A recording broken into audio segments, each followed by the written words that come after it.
Hello, everyone, and welcome to the Sunday Special. This is going to be episode 33 of our Sunday series. My name is James Fisher, and I am joined today by our longtime listener and my buddy Jake. Why don't you say hello to everybody? Hi, how you doing? Thanks for having me on. Thank you so much. My pleasure for having you, and we're going to be talking today all about the Legend of Heroes, and we're going to kind of focus on the Cold Steel series as we are getting super hyped up for Cold Steel 4. As of this recording, we are 10 days away. Jake, what is your hype level? Is it even measurable right now? It's definitely through the roof, that's for sure. I don't think I've ever been this anticipated for any one individual game before. I don't think it would be possible to, just because, you have sequels to games, but in terms of telling a story, 4 games in the making, it's the only equivalent is like a trilogy of movies that have come out before. I've never really done anything like this before in gaming.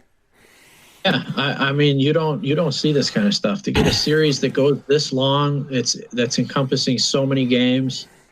And yeah, the hype level is definitely, it's off the charts. I've got a week booked off work. Not the week it comes out. Not the week it comes out, because I was expecting delays. Just shipping it through the mail, which we'll get to. Yes. But the following week I've got off. So as long as it comes in time for that.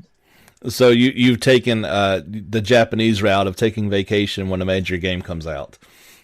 Yeah, right. Uh-huh. A proud tradition. I've actually never done that for a release. I've never, I guess, as you know, once you get the family involved. I had the time to burn at work. It was use it or lose it. So I figured, all right, well, I might as well use it now. I had to use it by the end of the year anyway. So. That is awesome. It's not like the family and I can go anywhere with everything that's going on. So. True. We got away a little while ago, but I guess it's a little bit different down here. Where do you care to say where are you located? Yeah, I'm in Illinois, okay, just outside of Chicago. So I thought they cracked down pretty hard here. Yeah, obviously the bigger cities. That seems to be we're down here in the South. Not as many people. It's not as big of a need for it, I guess. But yeah, it's gonna be a different world up there. Things are getting worse here. Yesterday, they just announced that there were twice as many confirmed cases as the day before, and wow, it's like a 4-month high. So yeah, it's now we're getting into flu season, change of weather. That's what they said, but that's what our genre is for. It is. So we don't need to leave the house anyway. Nobody ever got sick by sitting home playing JRPGs. There's a lot of things that you can get that way, put on a couple extra pounds. You could get some other bad habits, but yeah, leaving the house is not.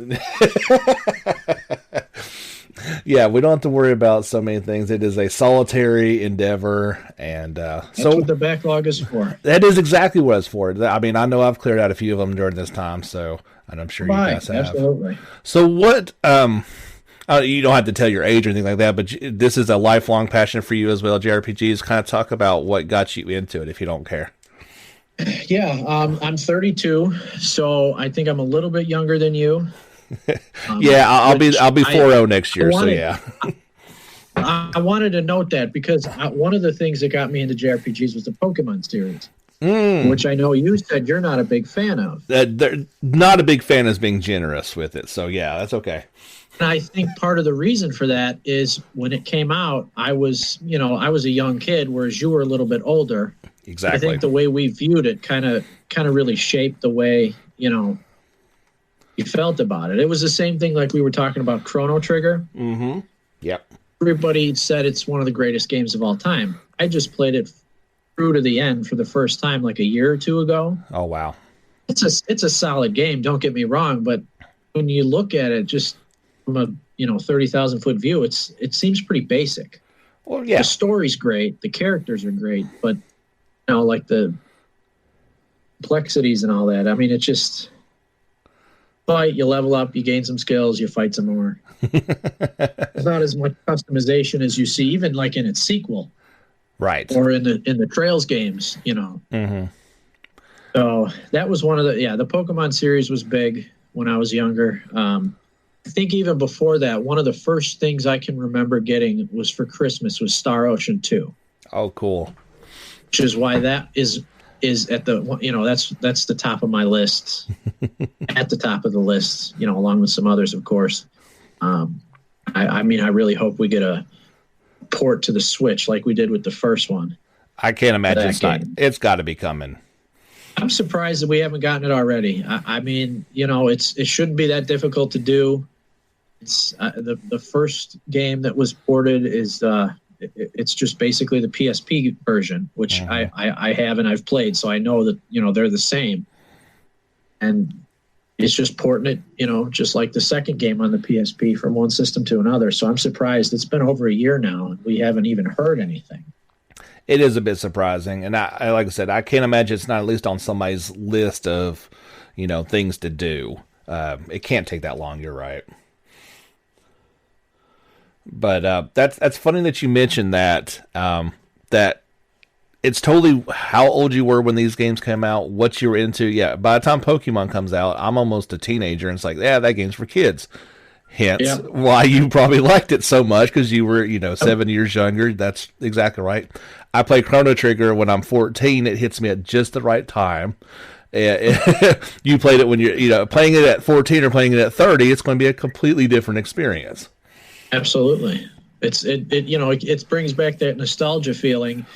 I mean, right now you look at the new games coming out. I mean, Final Fantasy 16. I'm not getting the PS5 just for that. So, I mean, technology is leaving me in the dirt. So, well, by the time it comes out, you may have one just by default. I mean, it's going to be a while. Maybe we'll see. I mean, JRPGs are really the only genre that I'm into. So, until we get 2 or 3 for the PS5, I mean, I'm not going to drop $500 just to play Final Fantasy 15 Part 2. Yeah, that's an easy way to look, or even 14. It's totally 14 meets 15 in a lot of respects. Seems like it. Yeah, and I'm sure this. Like I've seen, I've watched the trailer and I've seen some YouTubers breaking it down. The story looks really good. Story for 15 looked really good, but I played the pocket version of 15 just so I could get through the story, which was enjoyable. Wow, story's really good. It had a lot of potential. It just got way derailed. It was a game that changed into a different game that it should never even been made that way. I mean, I like the turn-based RPG type stuff. The Tales of series is really the only series that action-based series that I really like. Okay, besides Star Ocean. And but I mean, that Star Ocean's so simple. It's not like 15 was just it's too much. It's just not my type of game. If I wanted to play an action game, I'd go play God of War or something like that. And it's just. So that you said you only play JRPGs, you don't play the God of Wars or anything else? No. Okay. Yeah, just JRPGs. That's I've not heard that before. Even myself, that's my bread and butter. But I love playing a good action or occasional racing or sports game. Yeah, not so much. I mean, I played some sports games when I was younger. I do like the Lego series. Those are fun. Like Lego Star Wars was a lot of fun, especially when I was younger. Got a 2-year-old daughter, so when she gets a little bit older, hopefully that kind of stuff will be appealing to her. It's pretty easy to learn and pick up, so it'd be a good place to start her. It absolutely is. My girl just turned, well, not just but she's 6, and we've been playing through Lego Harry Potter, and she loves it. Oh yeah. So I've got that one on the Switch. Yes, you look forward to that one. That is a good time because I'm a huge Harry Potter fan anyway. So it's fun for me regardless. But of course, we're getting off track. That's what we always do here on these Sunday shows. We go down rabbit holes. That is just the way it is. That's just speaking overall. What is your Legend of Heroes experience? Obviously, we know you played the first 3 Cold Steels. Have you played the Trails in the Sky and or the Crossbell ones? I have played Trails in the Sky, the first and second chapters. Okay. I did not play the third. It's only on PC, and I don't generally play games on the PC. And then I haven't played the Crossbell arc. Okay. So we're in the exact same boat then. Yeah, but I did want to mention that if you're in the same situation, which I expect a lot of people are, there's a YouTuber called Lady Virgilia. She has a YouTube series that has story breakdowns of all three Trails in the Sky games, both Crossbell games, and Cold Steel 1 and 2. Wow. They're long videos. They're broken up. Each of the Crossbell games are broken up into 4 videos each, so 8 total. Each video is about an hour long, give or take, although I think the last one's almost 2 hours. Wow. And then Sky the Third was the same way. I watched the videos for all of those just so I could get story, info on the story. So, that was a great way. I mean, it's better than nothing, right? It is, especially with, the Crossbell ones not being localized or having to go through, as Jordan described perfectly, all the hoops you have to jump through in order to play those games on your PC. It shouldn't be this difficult to go back and play the lore, because now, especially with it started in 3 with all the Crossbow characters showing up, and 4 we're going to get all the Trails in the Sky characters showing up, and the stories are converging. You really needed to know this whole experience. You're right. Yeah, the Crossbell arc specifically.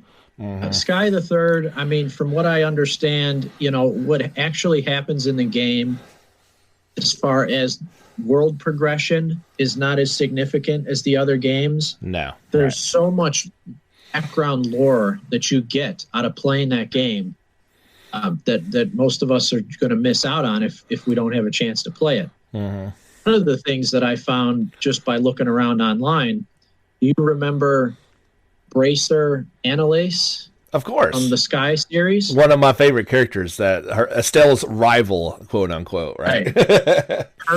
Her grandfather, she mentions a couple of times, is Reen's teacher.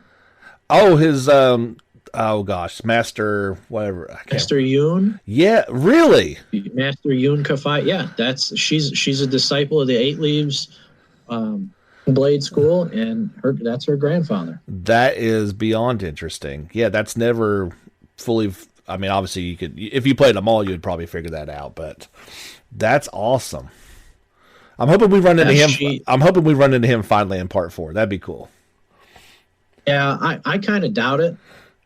I remember hearing you say that in one of the podcasts. I don't remember if it was a Sunday special or a regular episode, but you were saying in Cold Steel 4 you think we might meet the Grandmaster.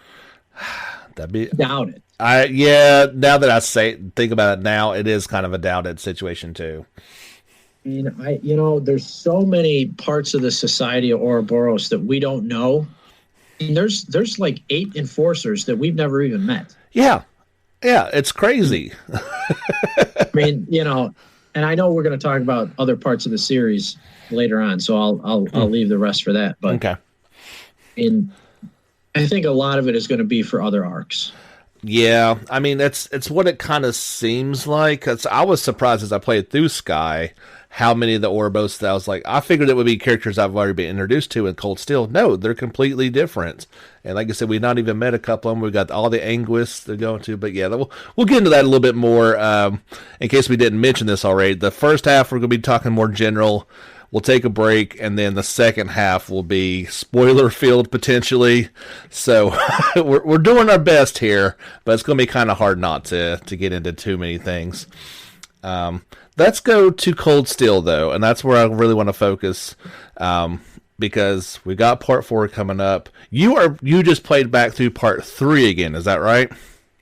Yeah, I actually played through since the pandemic hit. I've played through Sky 1 and 2 again, and Cold Steel 1 and 2 again, and now I'm just about done with my second playthrough of Cold Steel 3. Right, so you got a couple more days. I think you were telling me in the break that you want to plan it just right so you wrap up 3 as far as hitting our grubby little hands. Yeah, I'll probably finish it either tonight or Monday. So I'm not going to quite make it. Okay. I've been dragging my feet to get this, the final chapter, just to get it to last a week. Mm-hmm. So, I can't let it last forever.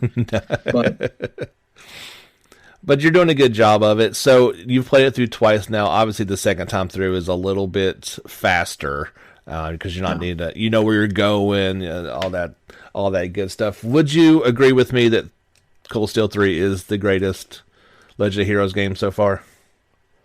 I would, but again, I never played the Crossbell games, and I hear a lot of people say that Aono Kaseki, the second Crossbell game, is the best. Okay. So, I mean, it's certainly Cold Steel 3 is certainly the best that I've played. Okay. But obviously, I can't compare it to AO.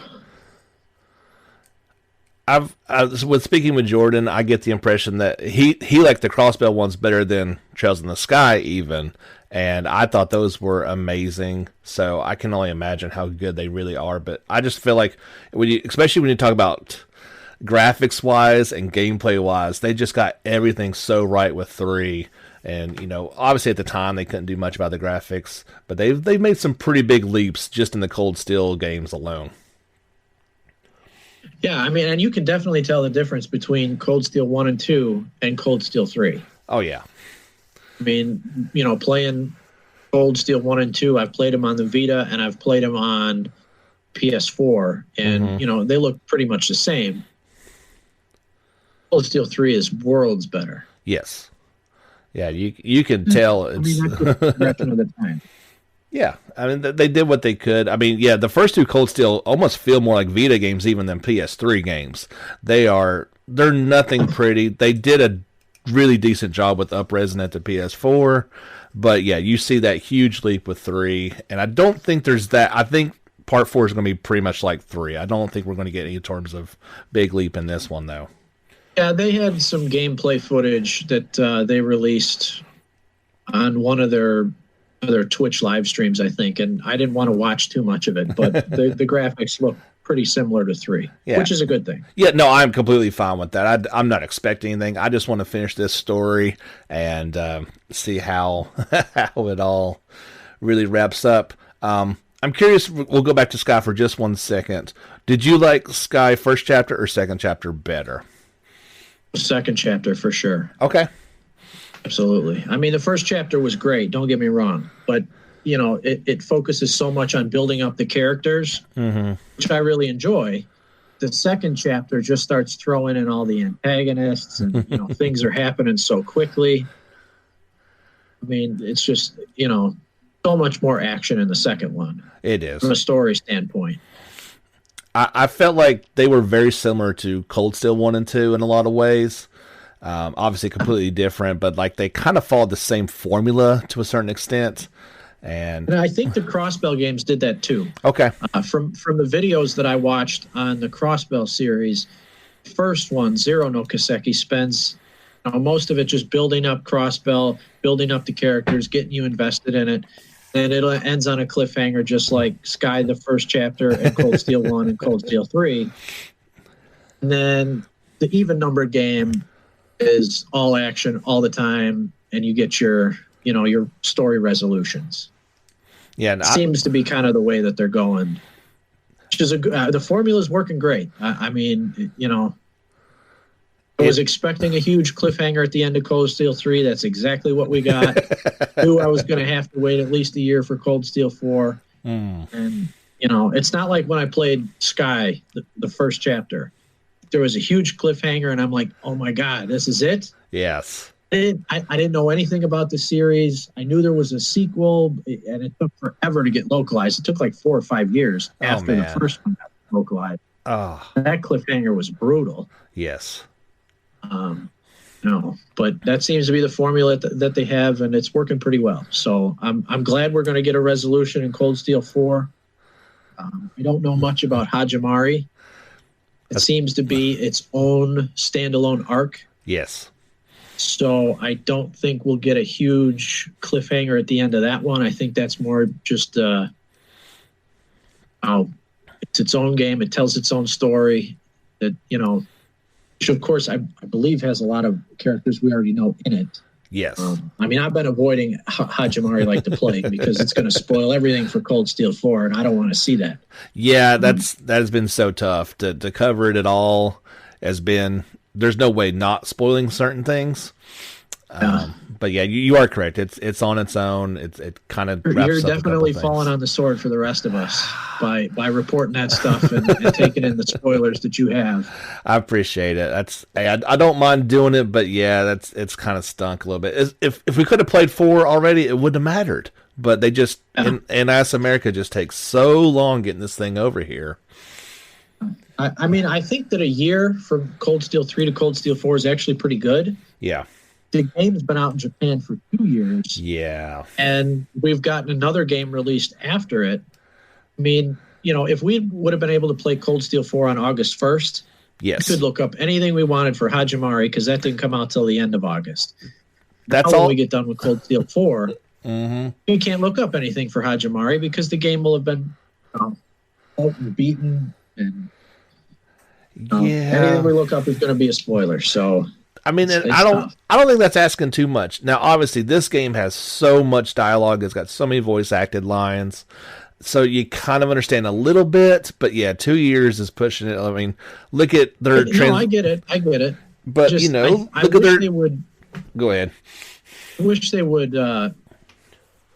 When they start the next arc, I wish they would go for worldwide releases. That'd be great. I mean, Cold Steel 3, I think it did wonders for the series. Everybody who I've seen is the game has loved it. And I've seen so many more people buying it. I see all kinds of questions posted on different Twitter or Reddit or whatever. Can I start with Cold Steel 3? That means it's attracting a lot of new fans. It is, yeah. If they do pick up 3, they're probably going to go back and get 1 and 2 because those are easy to find. Yes. And then depending on, how what people's means are, they might be able to go back and play Sky or Crossbell or whatever. And I think 3 has done a great job promoting the series. It definitely has. I mean, it connected so many people. I know I was a little on the edge about them putting 3 out on the Switch without the ability to play the first 2. I thought that was an odd choice, to say the least. And it's kind of the inferior version of it to begin with, but if it brings in new people and it gets them into the series, I think that's always a plus. It's doing things that no other series is even trying to do. So all building towards getting more Cold Steel people. That's been, when I started the podcast, nobody even knew what Legend of Heroes was. So we've come a long way in a couple of years. Yeah, definitely. Agree. I know one answer to this, but who are your favorite characters? You can keep it to Cold Steel, or you can kind of go all the way back. That's fine. Well, my favorite from Cold Steel is Fee. That's your girl. Which is the one I know that you already knew about. Yes. I love Estelle and Joshua from the Sky arc. I really like Agate. Yeah. When I played Sky, I never used Tita. Okay. But I fell in love with her in Cold Steel 3. I think her personality is fantastic. Mm-hmm. So I'm a big fan of her. Those are my main ones. Okay. I like Laura. I really like her. Mm-hmm. I think she's a lot of fun to use in battle. Who you like in battle is really going to kind of gear you towards who you like overall. You know what I mean? Absolutely. Yeah. Playing through it a second time, I really started to like Milliam. Okay. Because of what happens at the end of Cold Steel 3. Something happens. I don't know, but so playing through it a second time, you can, what's going to happen. So you kind of, you're more into her arc throughout the course of the game, and it really we can talk more about it when we get to the second half. But okay. I really like Toa. I like Alphen. Okay. Yes. Yeah. the princess. Hmm. I think, again, Cold Steel 3 ending spoilers, but I think that she is a perfect candidate to lead the country, Yeah. Me too. whereas her brother is a rotten little, you know, little brother. Her little brother. Her Yeah. older brother, I like a lot. Oh yeah. Yeah. We got to distinguish the two brothers there. The little one can't stand him. No. No. He has no redeeming qualities. Not so much. Uh, uh, Laura is such a unfair character because you can just make her the strongest character ever. You Like can do that with quite a few people. Fee's another one. You can break the game with Fee. you absolutely can, and I think it's almost unfair. I still do with Laura, but it's funny you mentioned Tita. I used her more than I thought I would in second chapter, and she's amazing with that. Her basic attack, attacks multiple people, and you can really make her Yep. stronger than you would think because she's just a little kid. But I found, and her healing ability with her special skills, I was like, yeah, I kept her in there probably way more than I thought I would.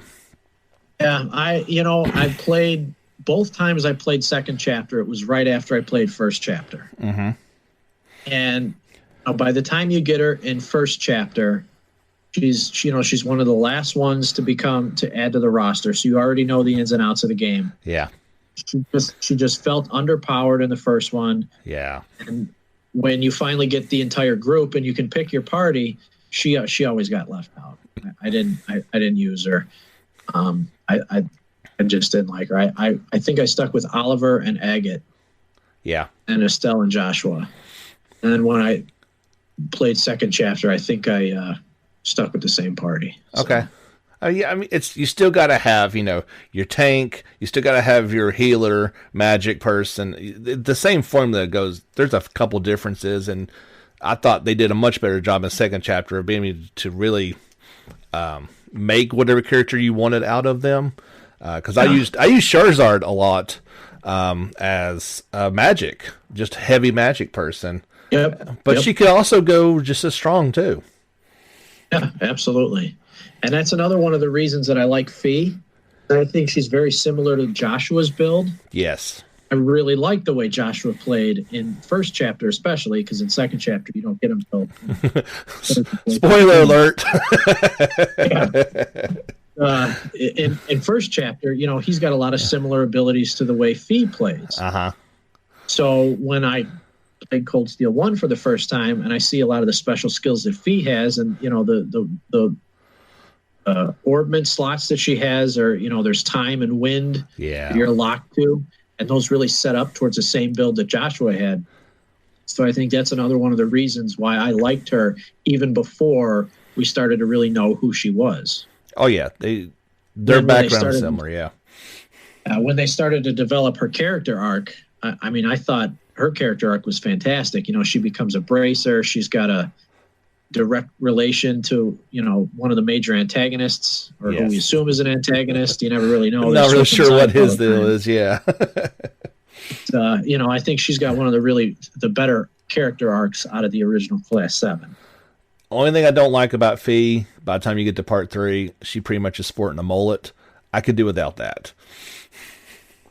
Yeah, well, that's true. She does have. She's got the long hair in the back. Yeah, that's the other thing that irked me to no end. Because she's so fast. She attacks twice for every other person. You can easily just destroy people with her, especially if you pair her with someone like Laura. They go hand in hand. So and if you give her the evasion, oh man, nobody hits her. You can give her a quartz that'll let her counterattack with like 600% damage. Yes. She can break the game easily. That's what I did with what's his name with the two swords in 3. Kurt? Yeah, Luke. Kurt? Yes. I put that on there, and yeah, you couldn't touch him, and when you did, he would destroy you with a counterattack. That game was beyond breakable. It's a little tougher to do my second time through because I'm playing on hard mode. Okay. And the next time I play the series, I'll do Nightmare. This time I did hard mode through Cold Steel 1, 2, and 3. You know, in 3 especially, it's a little harder because the break gauge is higher. Okay. You know, their defense is higher, so they take less break damage. So I've been focusing more on break builds than anything else. Yeah, you got to, it sounds like. Yeah. So, I mean, and, you know, if I really wanted to, yeah, I could set up their quartz and their accessories to where they'd be totally busted. And I might do that before I go and fight the final boss. But, you know, throughout the main game, it's not necessary because you're so over-leveled from carrying over your progress. But I have noticed there's definitely, you got to put a lot more effort into trying to break them than you did before. That makes sense. You know, that's a new mechanic to Cold Steel 3. So yeah, it's a lot different than 1 and 2 was. I didn't love that when it first started, but you kind of understand what they were doing with it, and it's okay. Yeah, you know what? My second playthrough, I've really enjoyed it. Okay. It adds a lot of strategic depth, even through a second playthrough. Otherwise, you could just blow right through the first 3 chapters without even. Oh yeah, of course, yeah. Carrying over your stats, of course. So it really adds a strategic layer of combat that I think is pretty cool. So you bet you up the difficulty. That's not something I ever want to put myself through. I'm just not that kind of guy. What else? Well, hard mode is not. It's not that hard. If you're doing a second playthrough. Yeah, I can see that. You've already got the best accessories. You've got the best quartz. And you're so over-leveled, the first 3 or 4 chapters of the game are a cakewalk. You probably need it. You probably need to be on hard to be anything. So I haven't worked up the courage to do Nightmare. I didn't want to go straight from normal to Nightmare. Man. So I'm saving that for a third playthrough. In a couple years. Through my second run, I've been kind of preparing for a Nightmare playthrough. Been focusing on getting the best weapons, the best armor, the best quartz. Oh, okay. I leveled all my master quartz up all the way. So nice. I'll be ready to go for a Nightmare playthrough. Generally, I'm with you, though. That's not something I enjoy doing. I don't want to be banging my head into a wall. But I really want the platinum trophies for these Cold Steel games. Okay. So the Nightmare trophies are the only ones I've got left. I was wondering if there was that motivation for you, not because that seems like the only one worth doing is to get a trophy for it. Yeah. Yeah, I mean, plus on Nightmare, it'll be a lot more fun to see what ways can I break the game, where I'll get a much better sense of accomplishment if I'm able to break the game on Nightmare. You know what I mean? Oh, absolutely. Yeah, that makes complete sense. And I see a lot of people say even on Nightmare it's no challenge. So we'll see what happens. Yeah, but those are the people that played. Those are people that played on hard mode to begin with. Like, no, I can't. I don't want to put myself through that. When I start Cold Steel 4, it's going to be on normal. I want to enjoy the story. I want to build up my inventory. And the second playthrough will be, we'll up the difficulty, but that'll be a while because I've put in probably about 500 hours closing in on Cold Steel 1, 2, and 3 combined. Yeah, I mean, that's probably conservatively speaking. Could be, yeah. I mean, I'm sitting at 186 total on Sky the Third, so wow. I didn't go back and look at my hour times from first and second. Not Sky the Third, Cold Steel 3. Yeah. Well, yeah. I mean, with multiple playthroughs on multiple systems, I'd say you're being way too low on that number. Yeah, that's a lot of time, but it's worth it because it's so much fun. Yeah, I mean, I haven't felt bored by it. Not 1 minute, so. Not at all. So I think we want to get into some topics, and I don't know how spoiler they're going to be, but that way we don't have to hold ourselves back at all. So let's take a pause right here, and we'll be back. So if you guys want to end it now, completely understandable. Just keep in mind anything after the break. We're going to be talking a few things that might ruin your experience for Cold Steel 4 if you haven't already played the first 3 games. But yeah, we'll have a quick word from Anchor. Be right back on the other side of episode 33 of our Sunday special with Jake. All right, everybody, welcome back. If you are still listening, that means you are ready to have spoilers talked about potentially. So one thing that absolutely was coronavirus related that's affected this game is the voice acting for it. I don't know if I know you're in on the voice actors probably more than I am, but so we already knew Chancellor Osborne. He's got a different voice actor. I didn't actually find that out until like 2 days ago. Yes, when that first video came out, a bunch of people commented on it that it sounded like it was a different voice actor, and I just thought maybe it was just different, like a different sounding line. Maybe it was just one line that just sounded different. I mean, but yeah, there were a lot of people who thought, oh, is this the same guy? Is that the same guy? Yeah. But to me, that is not on NIS America. That is not. You're absolutely right. I think they did a great job getting the voice actors because Estelle and Joshua are the same voice actors that voiced him in the Sky Arc. That's crazy. I love that. They went way back. I do too. I think that's terrific.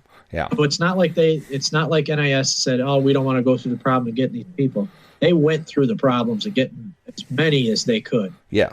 There's 4 characters that I know of for sure that have changed. So we got Osborne, Laura. Right. They said that McBurn was, but then I saw something else that he actually wasn't. I believe both McBurn and Lecter changed. McBurn and Lecter had the same voice actor. Right. And that voice actor has changed. Okay. I don't know if both McBurn and Lecter have the same voice actor again, just a different person. And I don't know. I'd hope so. I did hear that it was a different guy. Okay, so that's the 4 that we know for sure, which stinks. Yeah. But it's like, what are you going to do? Like, they couldn't work. Right. I've seen, like, there are people who've already gotten their English copies. Oh, wow. So that's actually how we confirmed that the voice actors had changed, because someone had gotten their copy, they beat the game already, and posted screenshots of the credits. That's it. Of the voice actors. Yes. That's how we knew they changed. Okay. And from what I saw on his post, Laura actor was good. She did a good job of bringing the old sounding Laura back, and it's not the end of the world. Same thing with the McBurn and Lecter actor. Yeah. I heard the Osborne actor was a disappointment. Not because he was bad, because the old Osborne was his presence was so overwhelming when he was on screen. Yes. It's hard to top that guy or change him without there being a significant drop off in the way the character feels. Just think of the way that he speaks. Like, it's so different. His sound is so different. There is no way they could have found somebody to do that job again. No, and I think the other voice actor who I was really impressed by was Rufus. Okay. His voice actor, I think, is fantastic. Mm-hmm. I hate the character. The guy's a jerk. His voice actor is fantastic. He is. Now he's the same guy, so I'm happy about that. But okay, Osborne was second to Rufus. And to lose Osborne, I think that really hurts. It does, and I obviously won't know and it couldn't have happened at a worse time, because how big of a presence going to be. He's the major antagonist in the 4th game. So, yes, yeah, finally. Like, I really want to stick it to that guy in Cold Steel 4, and now it's going to be like I'm sticking it to a different guy. It's not going to feel as satisfying when you finally give him his comeuppance. No, and that was one thing I thought was really cool too, is when I played through Sky, they did mention him. He's in Crossbell, so this is an overarching character that's been around for a while. You've been wanting to stick it to him, and now we're finally going to get some sort of opportunity to. We think. I mean, as we learned in 3, he's not going to be so easy to kill. He might be immortal. Who knows? I don't know. People come back from the dead all the time in this game. No kidding. It's actually one of my biggest cons to the series as a whole, is that nobody who dies really seems to stay dead. Nope, not at all. And I think that's kind of a negative. To be honest with you. Yeah, I mean, and I've already had a couple things ruined that people who you thought were dead are back. You mentioned a certain character at the end of 3 who you spent some time in, and all you gotta do is look at some box art, and well, there she is. So, I mean, you know, I'm troubled by that. The only person who I think who died, stayed dead, was Louve. Weissman from the Sky Arc. Oh well, did you see how he died? I mean, Weissman. I mean, you get turned to stone and then into dust. You don't come back from that so easy. Yes, Kevin turned him into salt, and then Campanella blew him up. That was the most satisfying thing I've ever seen. Yeah. And then I don't think Louve there's ever been any hint that he's still around. No. Oh, actually, if you look closely, I think it's in Sky the Third. Maybe it's at the end of second chapter. I don't know. But Estelle and Joshua leave his sword, the grave in Hamel. Yes. When you visit there in Cold Steel 3, the sword's still sitting there. It's still sitting there, yes. Thought that was really cool. That was cool going back, and playing. I was like, oh, that scene. That's why that means so much. That's why Hamel means so much. I was like, I do wish that truly I could have played these games in order all the way through, but there's been some cool moments playing it the way that we have. And that's one of the benefits of a second playthrough is knowing what's going to happen. You make these connections when you see them happen again. I mean, it's really cool. I can't recommend a second playthrough enough when you can afford the time. I would say when you got an extra 100 hours laying around to do it. Well, hey, like I said, that's what the pandemic is for, right? I don't know if you're like me, you haven't taken a second off because of it, but just because of not as many new games coming out, that's more of giving a chance to attack the backlog. But that's exactly true. I was working pretty much remote anyway, so nothing changed one bit in my life. Just made I was home a little bit more often, but I'm definitely home more. The 10-hour days have turned into 8-hour days. Yeah. And then, can't really go too many places after work. So sitting here in a man cave, racking up the hours on Cold Steel. That's what a lot of it is. That's it's definitely been a change, and but what? Oh, I just thought of another voice actor. I thought I'd heard changed was Duvally, but I did read that as well. But I believe they said that the person whose name was in the credits, Cold Steel 4, it's the stage name of the person who voices her in the rest of the series. So I see.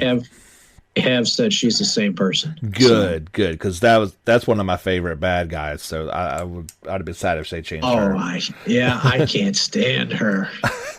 In the best way, I can't. I love her. Right, Right. Yeah, her and Yuna have that whole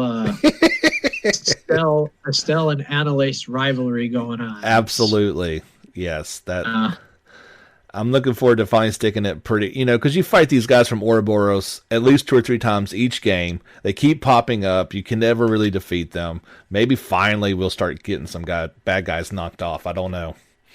I doubt it. I do too. I doubt it. I mean, at least the Ouroboros guys.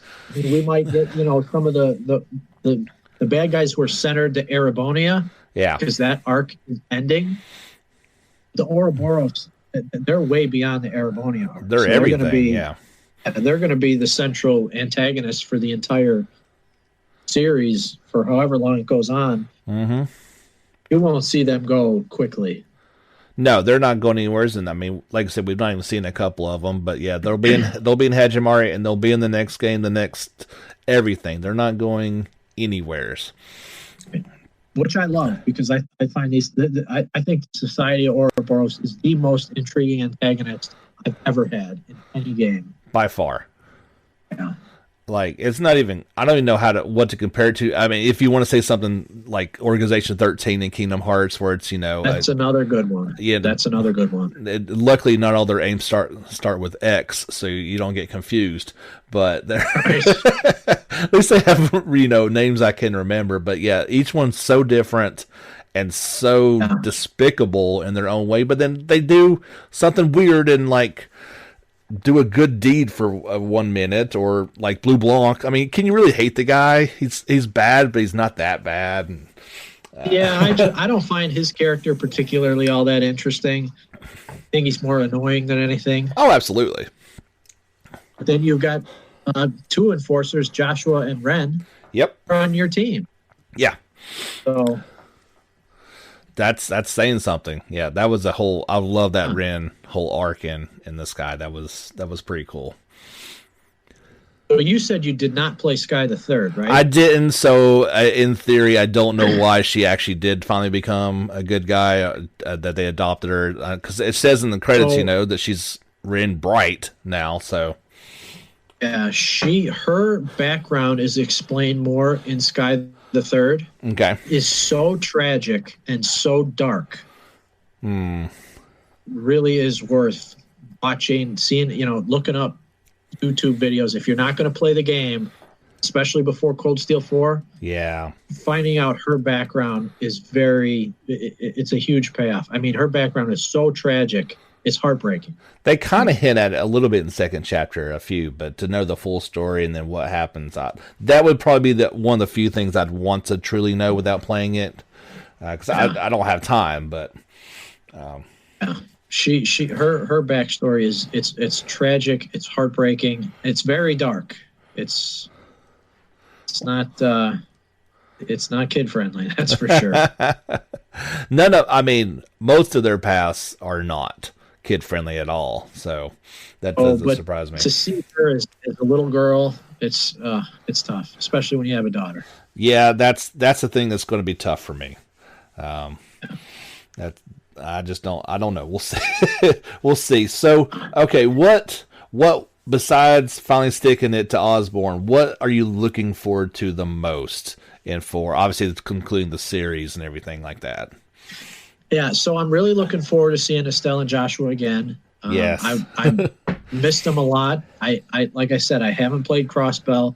No, they were a big part of Zero no Kaseki. Mm-hmm. So I didn't see them in that. No. So I haven't seen them since second chapter. I'm really looking forward to seeing them back. And then just seeing the way that the arcs come together, the way they pay off. Seeing the Erebonian arc come to an end, what that conclusion is going to look like. Like I said, I don't think we're going to get answers to everything because this story is nowhere close to over. No.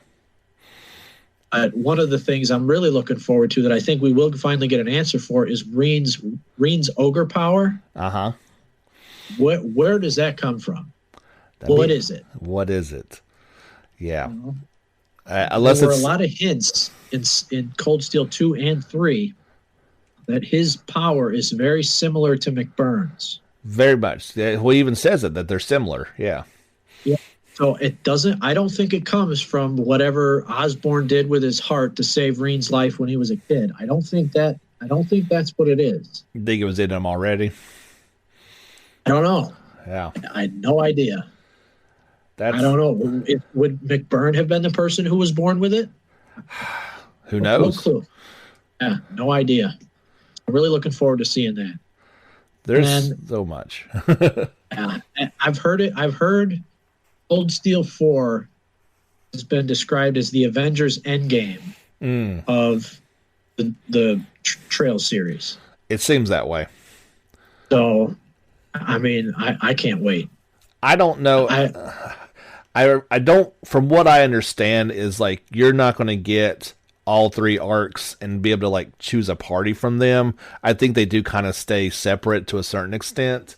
Like, do they? Okay. That is my understanding, because I don't know. I think in Hajimari, that's when you get to choose all of them per se and make a party. So It was really because I was really hoping to put together my personal dream team, which would be Estelle, Joshua, Reen, and Fee. Oh my god, that's what I wanted. That's what I want. I want at least one boss battle.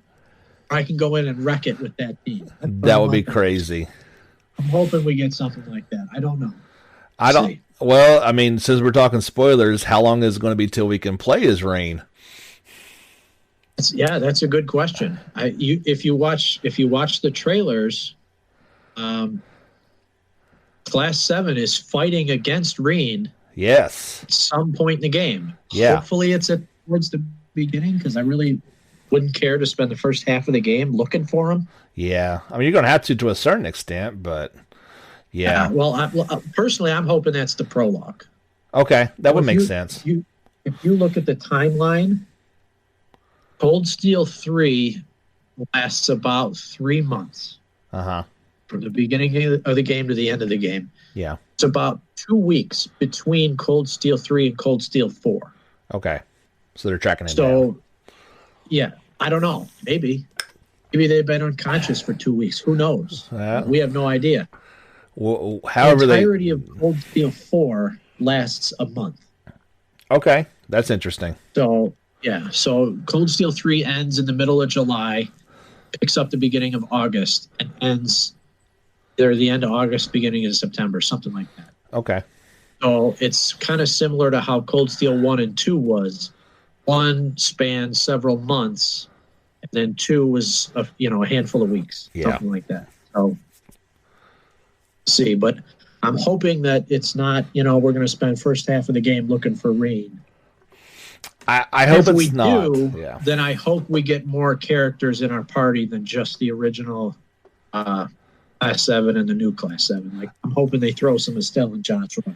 That would be Lloyd in there. That, because there's the one trailer that kind of shows Estelle's group and it shows Lloyd's group together. So I kind of think they're going to be a big group, and then you're going to have Class 7, new and old, as another group. And, I mean, I love Reen, but I feel like I could make a pretty solid team without him, at least for a little bit. Yeah, I'm sure we could. And I would love to see the Estelle, Joshua, and I've not even played with the Crossbell people, so that'd be a lot of fun to mess around with those guys too. Yeah, well, we did get to play as Lloyd in second chapter. That was so weird. Or at the end of Cold Steel 2, yeah. Yeah, not second chapter, Cold Steel 2. Yeah. So you got to play with them during that little intermission. Mm-hmm. But if you bought the accessories at the beginning of the final dungeon, which were insanely expensive, so you probably could only afford one on your first playthrough, you could change one of your characters in battle to play as Lloyd. Really? Yeah. Oh, I didn't know that. There were 5 characters, 5 accessories. You could play as Lloyd, could play as Crow, and I believe Crow had his dual saber. Nice. When you got to use them. Okay. So any of the guys could turn into one of them. The girl could turn into Risha. Mm-hmm. You got to play with in the intermission. Yeah. They could turn into Vita. Oh. Or Altina. That's I didn't even know that was an option. No. Yeah. So if I think it's just one of the save point shops. But you can buy accessories that'll transform your character who wears them into those characters, and it only works in the final dungeon. Huh. So now they're incredibly expensive. So I mean, that might have been why. I played the second time I played through, still wasn't able to afford them all. Oh gosh, just a couple. I played with Lloyd Crow, I believe. That would be kind of fun to try out Crow with the dual sabers. Yeah. Yeah. So that was pretty cool. But yeah. Anyway, going back to whether or not how long it's going to take to find Reen, and NIS America did a Twitch stream to promote Cold Steel 4. Mm-hmm. They were showing some gameplay. Yeah. And the part that they showed, and I turned it off pretty quick because I didn't want to see too much. Yeah. They showed Reen waking up and thanking the Class 7 members for finding him. Yeah. I doubt that's halfway through the game. I doubt it. You see, that's it. Yeah, prologue. That sounds about right. Yeah, like when movies show preview trailers, they usually don't show you what's happened halfway through the movie. You know what I mean? Occasionally, you get some weird ones that show spoilers, even. But yeah, it'd be hard not to with this one, and that would make the most sense to have him back on the team. And wherever they're going in a new airship to get there, so that'll be interesting too. Yeah, and I think, and it looks like that airship gets transported by magic. Ooh, it just teleports around. At least that's what I saw from the gameplay trailer they showed. Oh, I didn't know that. Maybe they're using the spirit veins or something. Yeah, I think that's what it was. Once they started showing dialogue and stuff, I turned it off. I didn't want to. Yeah, I didn't want to see any of the spoilers. No, it's hard. It's been extremely hard to. I think they've actually done a pretty good job of not showing too much because it's difficult. Like at the end of a trilogy in a movie preview, there's only so much you could even show, really. And this is very similar. Right. So we talked a bit about our favorite characters, and I think you hit on a little bit, but who are some of your least favorite? Let's talk about like good guys. Who do you just never use and don't even want to think about? As far as good guys go, yeah. I would say in Cold Steel 3, I never really cared for Muse. Okay. I got a little tired of her hitting on Reen act because, I have the feeling that if Reen had Ash's personality and he turned it around on her, she'd back off pretty quick. Oh, yeah. Got a little tired of that. Okay. I never really used her. I did, and then to find out that she's one of the 4 you have to use in the final battle, I was like, oh, really? I never used her before. Now I got to gear her up and everything. I made it work. She's got some pretty good crafts. Yes.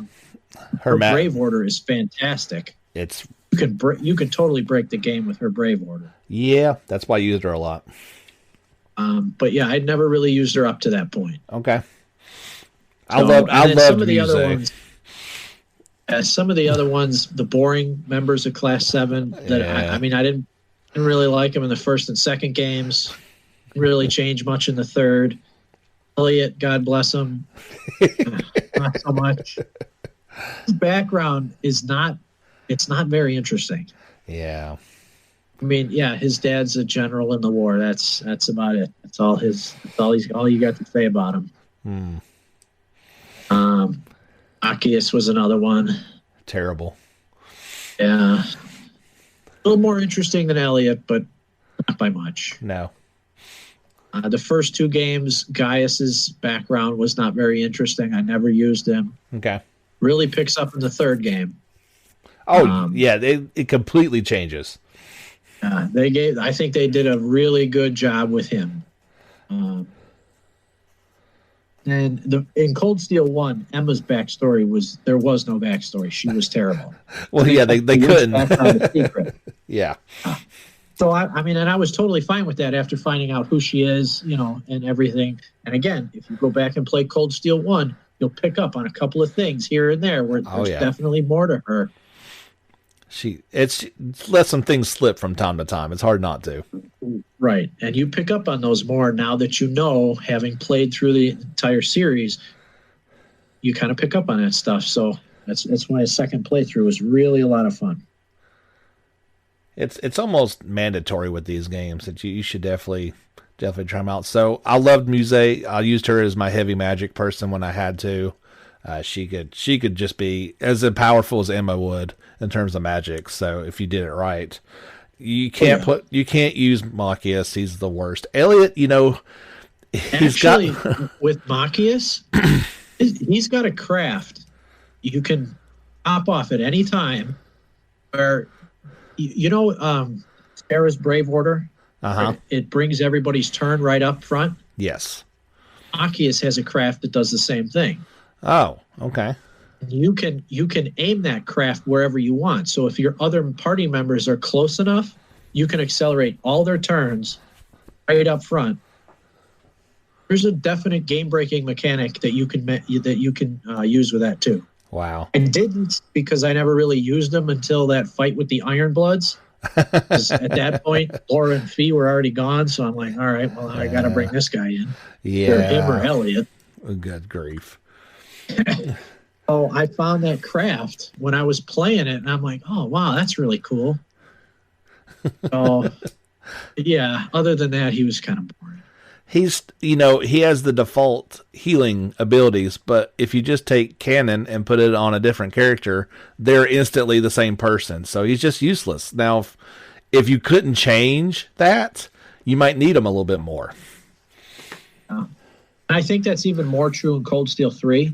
Yeah, having the two. While the canon quartz is all healing, doesn't really, like if you were to throw that on Muse as her only quartz, that doesn't really give her much offensive ability. No. That you can set it as a sub quartz. You don't need to give her any other healing because that'll take care of the entire role, and then you can pile everything else on to make her, an offensive mage. There you go. She was a red mage in all in her glory there. Exactly. She was amazing, but yeah, I think that's typical. So that's all your good guys, and we talked about the bad guys that we're looking forward to sticking it to. Is like McBurn so strong that we can never truly defeat him? I like that character. I think there's definitely more there. I think there's definitely a connection, maybe not between him and Reen specifically, but their backgrounds. I think there's got to be something there. There's definitely a connection with that ogre power. Got to be. So I'd like to see that. As far as other antagonists go, the ones I can't stand, especially after the ending of Cold Steel 3, can't stand Sharon. Yeah. Can't stand Claire. I can't stand George. George. Yeah, Copper Georg. Any of those three try to weasel their way into my party, I'm going to change their costumes to bath towels and let them sit out there. That'd be so great. Yeah, I hated that so much. And Sharon and Claire both betrayed us to take up arms against us in the final. I was like, you know what? Forget these guys. I'm never using them again. No. And I loved using Sharon. I never did. Really? I never really cared for her or Claire, either one of them in battle. Yeah. I was never crazy about Sharon's character either. I liked Claire's character until the end of Cold Steel. Yeah, she chose her side. Yeah, so she's dead to me. Sharon's dead to me. George. Oh my God. George, that Weasley little guy. When I saw what happened with him and Angelica, oh man, I felt so bad for Toa because I knew that when Toa found out that that's what happened, it was just going to break her heart. She shot him. She didn't even hesitate. No, and yeah. So George is dead to me. Claire, Sharon, forget them. Well, I mean, George seems like he's going to be pretty easy to kill, but if they try, like I said, there's a lot of people who switch sides all the time. If they try to weasel their way back into my party, I am not going to use them. No, and they will. It's only a matter of time. Yeah. They got what's coming to them. I can't wait to see Laura and Sandlot, or them kind of finally going at each other, because that seems like that's an interesting story. That's going to be pretty. That's going to be pretty cool. Yeah. And how Laura's going to react. Like, I think she was sad, but it's like I really expected her to deal with the loss of her father more than that. Like, just lose we'll it. See. I mean, we don't know because the game ends. Yeah. On that day. Yeah, so, that'd be interesting to see how that, because that man, that was of all, they excel at the shocking cliffhanging endings. Like, that was something I never saw coming in a million years. Yeah. Oh, we'll see. We'll see if they're really dead. I sure hope not. Most of the other characters who die are not dead. So see what happens. Like, you never saw Angelica die. It was just nope. I have a feeling she's not, for some reason. So do I. I don't think she is either. I don't know. They certainly implied that she was, but yeah, just like with theirs. I mean, But then again, they certainly implied that Crow was dead too. Well, Really he was dead, but I guess he wasn't. I mean, apparently, if Osborn can cut out his heart and give it to somebody else, why can't everyone else? You know? No, and I think we're going to figure out a lot of what's going on in this one with the Black Workshop and what that's got to be involved with it somehow. And how about the leader of the Black Workshop being Elisa's father? Right? You're going to need the dump button again for that one. I need that one for myself. I've not had to do that one before, but good grief. I mean, how could you? I don't get it. That's one I didn't understand at all. Yeah. Oh, he's an antagonist that's easy to hate, but yeah, as far as other antagonists that it really gets to you. For me, it was Sharon, Claire, and George. Mm-hmm.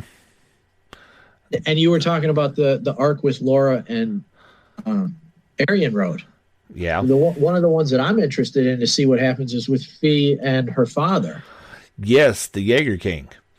Because you remember when we were in Raquel and we played cards against him, Fee wasn't there. Nope. While the party got to talk to him, Fee did not. Yes, that was interesting. So I want to see what happens there. And he's he was supposed to be dead too. He was supposed to be dead, and he comes back, and he's got a. He's got a Divine Knight too. I was going to call it a Gundam for a second. That's not. Yeah, he's got his own Divine Knight, and there's still one Divine Knight that we've not seen. Is that right? I believe that's correct. Okay. So if you look at the in-game back records, one of them lists all the knights. Okay. There's the Vermilion Knight, which is the one that Cedric uses. Yeah. There's the Azure Knight, which is the one that Crow uses. Mm-hmm. There's the Ashen Knight, which we know that's Valimar, that's Reigns. Yep. There's the Argent Knight, which is the one that Sandlot uses. Okay. There's two other ones that they list, the Palatinate Knight and the Auric Knight. Okay. Well, I'm going to assume that those are the ones that Tucker uses and Osborn uses. Yeah. So there's one left. We don't know what the knight is. We don't know who the Awakener is. So that's beyond interesting. Maybe it's somebody we've not even seen yet. Probably. If I had to guess, it's somebody we know. My guess would be the leader of the gnomes. Okay, that would make sense. I have no idea. Or what if it's like some wild card, like somebody in the church? I don't know. But you know what? There's no guarantee we'll find out in Cold Steel 4 because it could be something that's that Divine Knight could be somewhere in Calvard, and we won't hear about him for 3 or 4 games from now. Yeah, that's obviously. We're going to talk a bit about where it's going. You believe the next series is headed to Calvard? Not necessarily. Okay. Oh, I mean, everybody thinks that because Calvard is the biggest country that they talk about. Yeah. But you could have an arc in Northumbria. Yes. You could have an arc in Arteria. Mm-hmm. And, you mentioned Kingdom Hearts before. Remember Kingdom Hearts when they did 358 days over 2? Yeah. I think what would be really cool would be an Ouroboros arc. It would be beyond awesome and a good spinoff, of course. I mean, I don't know if they would jump into that right away because I think that would, pull the curtain back on everything they're hiding. I think that would be really, really cool. What if after all this is said and done, if they go back and like you see from Ouroboros from the very beginning, like to the beginning of Sky and all the way through all their dealings on that end and you fighting all the good guys then, that'd be crazy. You pay attention to those battles, you never really beat any of them. No. More often than not, you're the one hunched over saying, "Oh man, those guys are strong." Always. So it's not like they couldn't get away with that. No, you rarely did they like, oh man, that was a good fight. All right, let's get real now. And you're hunched over, nearly dead. Right. Like I said before, I've been avoiding everything I can for Hajimari because I want to limit the spoilers that I'm finding as much as possible. So I don't really know where that takes place on, as far as like geographically on the continent. But after that, I don't think there's a guarantee that it moves to Calvert necessarily. I think the only one thing of the things. Go ahead. I said the only thing we know is where it's not going to be. The locations we've been to before. I think it will be a new one. Yeah, I would too. And that's what I was going to say. So they haven't done this in the past. I kind of hope that they don't do it this time. Something that they could do. They talk about the disaster in Northumbria with the salt pail. Oh, yeah. How it was annexed into the empire. We never saw any of that stuff. That would be beyond awesome. Could go back. Yeah, they could go back in time and tell that story. Again, I kind of hope that they don't, because we already know what happens. Yeah, I would rather them do something as in the future. It would be cool to play. What if with Arteria? If they did an arc that shows Gaius's progression into one of the dominions. Yeah. Again, that would be going back in time. So, yeah, I kind of hope they don't do it. But it's something that could be done. Without playing the third chapter, isn't that kind of what that is? They go through the doors and it's kind of like different events in the past. Yeah, it is. You get a lot of background. Like I think that's where you get Ren's backstory. Okay. That's where you find out that Annalase's grandfather is Reen's teacher. Okay. You get, I think, but I'm not 100% sure. I think that's where you find out that Lecter and Chloe are connected. Oh. They both went to school together. Lecter's from the Genis Royal Academy. Yes. Could be wrong on that. That could have come up in Crossbell during the trade conference, so I'm not 100% sure that that's accurate. Okay. That's where you get a lot of that stuff. So, yeah. Maybe, and you know what? Maybe they did something like that in Hajimari. I know they do some. They call it the True Reverie Corridors or something like that, and I think that's. But I don't know if that's telling old stories or if it's telling more current ones. So I don't know. That's possible, yeah. And I certainly don't want to look it up. No, and that's why I just told you the name of it. That was I will leave it at that because it's a whole big mess of things for sure. But well, we kind of touched on the lore a little bit. Was there anything else you kind of want to throw out there? I think we're getting close to wrapping this thing up. Yeah, I think just another benefit of playing through it a second time is you can understand so much better what happened previous to our characters' events, even in Sky. Like the Black Records go through the War of the Lions. It goes through how Aryan Road found her knight. It goes through what happened when the Dark Dragon took over the capital and kicked everybody out. But they fought their way back and all that stuff. And yeah, you read it the first time you play through it, but you can really make a lot more sense of it after playing through the game a second time. I must have read the Black Records 3 or 4 times by now. Wow. On my second playthrough alone, just so I could try and get my head around everything that's going on. And, like Ouroboros' true goals. What do they really want? I wasn't really able to wrap my head around it until playing it again. What they're really after are the Septarians, the 7 treasures of Adios. Yes. And, exactly what those are.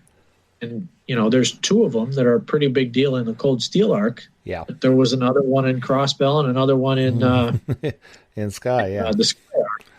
That means there's 3 more we haven't even seen. We're getting there. So, I mean, and I don't think we will see them. I don't think we'll see anything about those until another arc comes about. I don't think you'll see anything about the variant of wind, water, or time. Cold Steel 4. I don't think you'll see anything about them at all. That's one of the most impressive things to me is you've got a story bigger than any story that's ever been told in pretty much any video game, just in what you play in the games.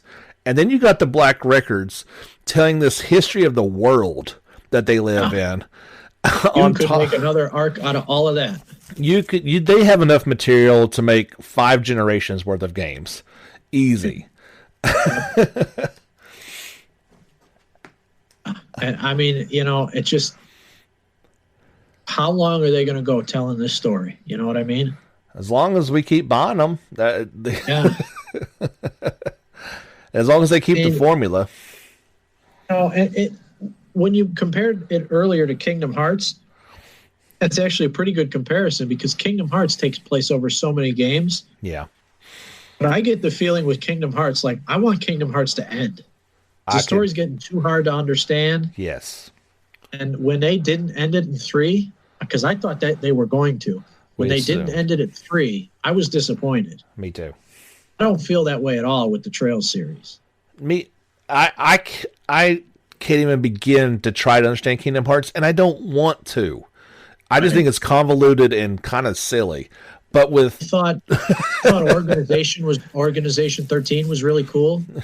And I thought, okay, we'll wrap that up in Kingdom Hearts 3 with them, but then they just went on so many tangents. That's what Tetsuya Nomura does. He's doing the same thing with 7 Remake. Yeah. Things he's doing in there, I can't even begin to follow. It's not that hard to follow in the Trail series. It's not. You got to do a lot of reading, but it's not that hard to follow. Oh, and it's very interesting. So it doesn't feel like a chore to go through and read most of these books. Some of them are a little harder to read. The novels you collect. Yeah. About the game that you usually turn in for a weapon or something. Yeah. Those are a little harder to read. But that's usually because they're foreshadowing things that haven't been told yet. And, if you don't already know who these characters are, like when I replayed the Sky arc and I was collecting the Carnelia books. Yes. It wasn't like you find out that that's really about Toval. Yeah. That's crazy. It made it easier to read second time. Or the witch books. Yeah. Red Moon Rose was very tough because those were really, really long. Yeah. But then find out that that's about Rose. It's a little easier to read, but not so much. Those are a little hard. See, I didn't read those, but knowing... I didn't read any of those books on my first playthroughs. No. But if I didn't know they were about an actual character, I would have at least been more enticed to do that. Yeah. And I think if you played it a second time, you would definitely want to read it just because now you know who this character is, get a little background information on her, it'd be a lot more interesting than it would if you just thought it was some throwaway novel about somebody you didn't know. Oh, yeah, and your second time through, you're not needing to pay as much attention to the story because you already know it, so you'd want to go seek out different story arcs, yeah. Yeah, and then there's the Gambler Jack books.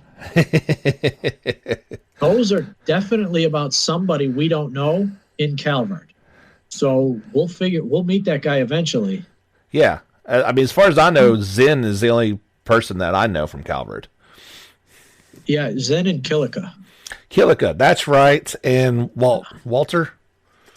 Walter too. Yeah. There's actually, you know what? I think it's in Sky the Third. There's a lot more background information on Zen and Kilika. That'd be interesting. It might be Crossbell. I don't know. One of the two. It makes sense to be in the 3rd chapter, but yeah, I liked Zen. He was a good guy. I found I used him a lot when I first got him, and then he quickly got out of there. See, I found him to be kind of boring. He was boring. To me, he was really similar to Agate from a gameplay perspective. Yes. I liked Agate better, so I didn't use it. Agate grew on me very quickly, and he became necessary. All right. Well, I don't know what else we could really talk about. I could talk about this for hours. We could. I don't know if people would listen for hours. Yeah. I mean, there's so much going on with this series. It's just got to stop somewhere. We do, and we had talked about this before, that here in, let's say, so the game comes out the 27th. Maybe in 2 months from then, we'll have a nice spoiler cast, and I think we'll have a whole different topics to really dive into. So we'll go ahead and throw that out there that here in a couple months we're going to do a big giant Cold Steel 4 spoiler cast, which will have, obviously it'll be tying up a lot of loose ends, we hope. And so people can look forward to us rambling on about that again soon. Yeah, sounds good. Yeah, I can't think of anybody else that, like, I'll be honest, you know more about than even I do. So this has been really fun to pick your brain and kind of get into it, and I hope people have enjoyed it. And I know you'll come back and we'll chat again about it in a couple months, man. So Jake, thank you so much for coming on, dude. All right, yeah, thanks for having me. This was a lot of fun. I appreciate it. So why don't you send it off and tell the fine folks goodbye? All right, well, until next time, get back out there and level up.